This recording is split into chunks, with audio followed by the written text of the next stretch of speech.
There's been a good bit of talk now the last day about this. And I talk about there's a good lot of ways you could look at it, let's put it that way. So at the moment, this is just at the moment, the rest of the plan is coming in soon. I know it sounds very nefarious when I say it like that. But on rural roads, backcountry roads, the speed limit used to be 80 for all rural roads, majority rural roads, backcountry roads, I suppose we call it. Majority of them in County Cavan are rural roads, etc., rural Ireland. It's going from 80 down to 60 miles an hour. Now, that's just saying that that's from today on. The future plans, just saying it before I get into the details of it. National roads are planning to reduce from 100 down to 80, which is next year, and no, not next year, but August or sometime between then. And then in towns and villages from, to go with about 30 miles an hour. I don't know what roughly it is at the moment. I think it's a bit higher in some parts. But long story short, and the question a lot of people are asking, would this change anything? And to be totally honest, no, it won't really change anything. Now, I will say in a lot of local and rural roads around Cavan, if you done 80 on them, you're asking for trouble. But there is some rural roads that are not too bad. They don't have bad corners. I can think of a few roads around Cavan where you wouldn't do 80 on it. But I think it should have been up to the local authority. I don't think it should have been just a blank. We're going to do this everywhere. I think the local authority, take for example in Cavan or Monaghan, the county council, the municipal authorities of the area, the local councillors, sit down and say, yeah, this road, it's safe enough, they can still do 80, or the local authority manager, that's what I think, instead of the national government telling us, what to do. I do think it's better on the local authority level, if that makes any sense, for the local authority that knows the area, the people who are local councillors, take for example, who know the area, or the local people in the local council, the chief of the director of services, etc., who know the area. They should be the people coming up with this on a local level. That's what I'm trying to say. Instead of the national level, instead of just kind of giving that this blank thing to do. Now, I'm sure people agree there's a lot of accidents, etc., but I don't think this would change. If somebody is a reckless driver, not a good driver, and shouldn't have a license, and somebody that's distracted on the phone, etc., that's not going to make any difference. Speed limits, etc., I know the government have said, but some of the evidence the governor presenting still doesn't make a difference. But in my opinion, what's causing the majority of accidents is people rushing too, but not even that. I think using your phone while driving is the biggest killer. I generally do think that's the biggest killer. People being distracted by the phones. Again, drink driving too. But I don't think it's, as I say, the only thing I think was necessary is say to the local authorities, because again, this is the thing, with the Local Government Act in 2001, the local authority used to have a lot more authority over things in the counties. Take for example, Cavan used to have a lot more authority on what we could do in the local area, etc., the local councillors and local people in Mullen, all the local authorities have more power. Nowadays, the national government tells us what to do in County Cavan and tells us in every other county what to do and how to do it.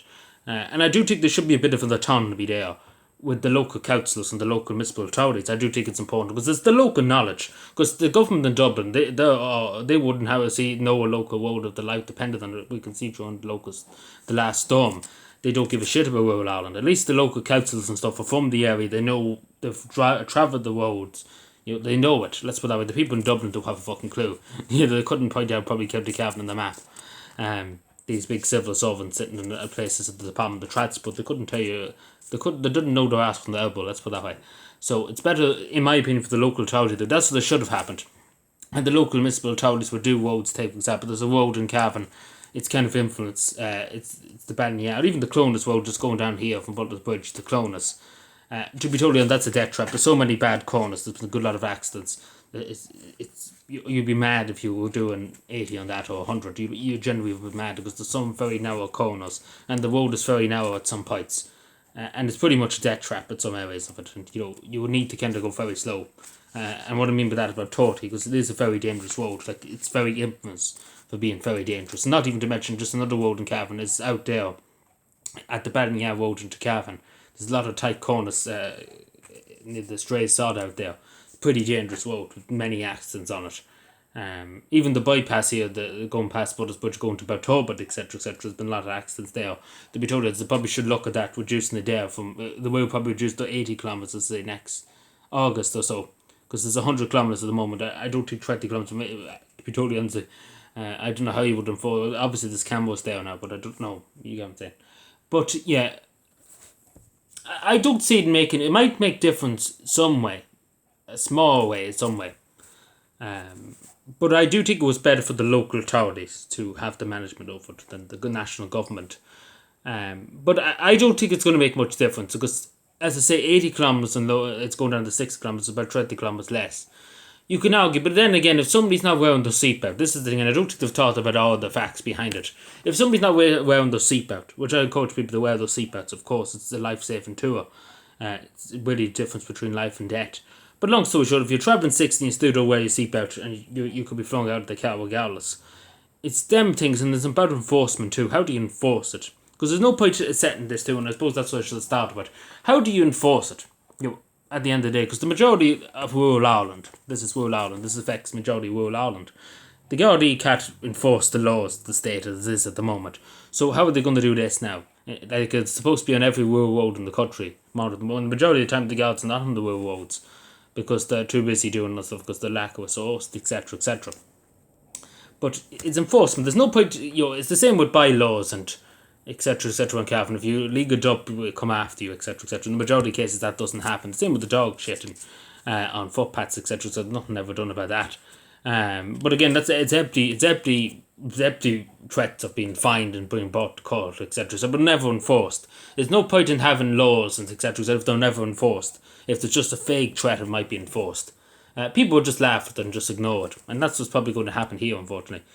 But something does need to be done in Irish culture, I suppose, in terms of, because there's a lot of young people particularly who are driving fast, etc., not paying attention on the phones. I see it every day. Majority of cases I find very disturbing is young people on the phones not paying attention to what's in front of them. Like, oftentimes I see them on the road literally looking down. Like, they're not looking at what's in front of them. In built-up areas, like just at school hour, I was out there just beside the bus station, Bus Hours there in Cavan. There's a school there. There's two schools actually, two primary schools, and a traffic light to a crossway. There used to be a lollipop man that never replaced him when he retired. And this person one day was coming along just for arguments. I tell you this because I found it very disturbing at the time about it. That the man didn't see the car. He must have not seen it because he was looking down. I could see him. I was walking there. We were doing stuff. And you could see he wasn't paying attention. He's lucky now he didn't run over the child. Lucky he kind of picked up and then stopped the car because he wasn't going to stop. He probably didn't even see the crossing. So he would have probably ran over a child. Thankfully there was a child going to cross. It was on the other side. But he wasn't in the middle of the crossing. But long story short, he didn't know where he was pretty much because he was too busy on his phone. Whatever he was doing on his phone. But what I'm trying to say, that just shows you everything. That they're not paying attention to anything around it. He probably didn't even know where he was. He didn't even see the crossing. So God knows how long up the town. He could have went from all the way to Cathedral down the town. But that's what I'm saying. It's dangerous. It is dangerous. And seeing that man, because he didn't know the way he looked, and when he looked up and he noticed where he was, he didn't know where he was. He looked around. He didn't probably even know where he was driving because he was so intact to whatever he was doing on his phone. He wasn't paying any attention to anything. That's what I'm saying. If you need to use the phone, you have speakers in your car. That's what I think. But do I think this is going to make any difference? No, unfortunately, that might make a difference some way, in a small way, maybe a 10% difference, maybe in regard. Well, time will tell, but I do think it was better for the local authorities to manage this.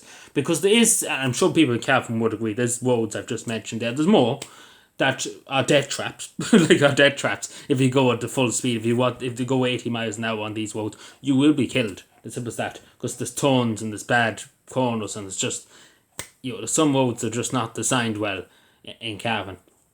And not to mention some signs are put in the most awkward places. The list goes on, but long story short, it will make difference in them roads. I'm sure people would agree. But it's better enforced. And don't putting up signs everywhere, and they're not enforced. That's just basically pissing against the wind, to be totally honest.